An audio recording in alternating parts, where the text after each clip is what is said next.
The road to the 36th America's Cup has taken racing into new territory. Boat speeds of 30 to 40 knots are the new normal, but the intensity has taken everyone by surprise. Few had anticipated the roller coaster of changing fortunes. In just 3 days of racing for round robin 1 and 2, the tables had turned once again. After the opening race of round robin 1, Ineos were the talk of the town with their dominant win over American Magic. Just 2 weeks earlier, they were struggling to finish. It feels a little bit better than 6 losses or whatever it was. So, yeah, we left it a little bit late, but managed to find the pace when it counts on time in this breeze. A second victory against Luna Rossa, then a third over American Magic again. The British were on a roll.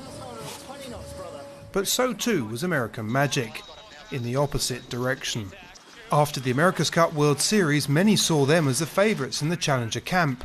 They knew their boat was fast, but now any signs of that had disappeared. In the first 2 days of round robin 1 and 2, it was loss after loss.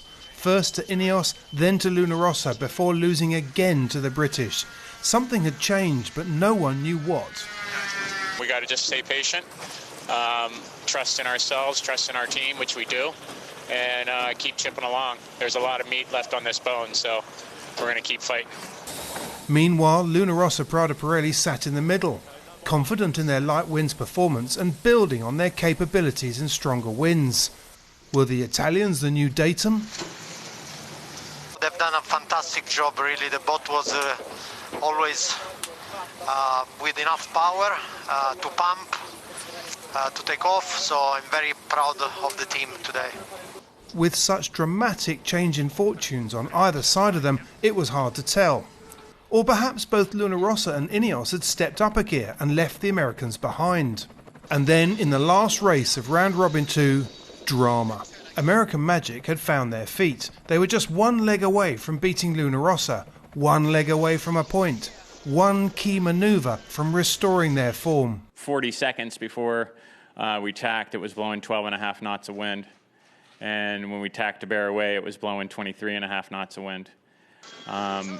And when you look at the wind graph, the time from 18 knots to 23 knots is about 3 seconds. Down the back stays eased, but then the next thing that happens there is the main sheet gets eased, and that loads into the leeward runner. That's not the reason that the boat tipped over. It was a combination of a couple things that led up to that moment. We're going to do whatever it takes, and that's what we've done from the get-go. There has never been a waiver in the commitment being from Doug and Hap and Roger and the New York Yacht Club or from our team members. I mean, we're all in this together.